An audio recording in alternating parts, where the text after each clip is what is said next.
డబ్బులు కూడా పంచలేదు మీరు ఎక్కడ. వరంగల్ ఆగమైపోయింది, ఖమ్మం ఆగమైపోయింది, ఎన్నో దిక్కుల రోడ్లు బ్రిడ్జులు అన్ని కూలిపోయినాయి. అవన్నీ ఎక్కడెక్కడనే ఉన్నాయి సార్.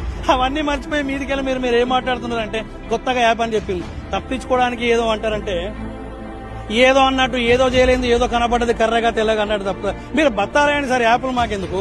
యుద్ధాలు జరగడం వల్లనే మనకు షార్టేజ్ ఏర్పడిందని కూడా చెప్తున్నారు. యుద్ధం వల్ల నిజంగా షార్టేజ్ ఏర్పడింది, లేకుంటే వీళ్ళు పక్క రాష్ట్రాలుగా మళ్లించుకుని అమ్ముకునే ప్రయత్నాలు చేస్తా ఉన్నారు. మరి అప్పుడు యుద్ధాల వల్ల బత్తాలు అయితే కేవలం తెలంగాణలో షార్టేజ్ అవుతాయండి. మరి అంత 29 రాష్ట్రాలలో కావాలి కదండి.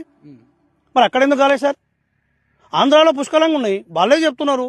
వాళ్ళకు కొనేంత సరిపడా ఎక్కువ ఉన్నాయని వాళ్ళే చెప్తున్నారు. మన పక్కన ఉన్న రాష్ట్రం సోదరులు మన దగ్గర ఎందుకు లేవు సార్? మరి వాళ్ళకు కేంద్రం దగ్గర నుంచి రావాల్సి వస్తే వాళ్ళకు వచ్చిన నిధులు మనకు వస్తలేవు. వాళ్ళని చూసినంత గొప్పగా మనల్ని కేంద్రం చూస్తలేదు. మరి మీరే అంటారు బడే బాయ్ హమ్ తుమే చోడా బాయ్ మోహన్, మీరే ఒక మీటింగ్ లో మాట్లాడినరు. మరి మనకెందుకు ఇట్లాంటి కోతలు జరుగుతున్నాయి సార్?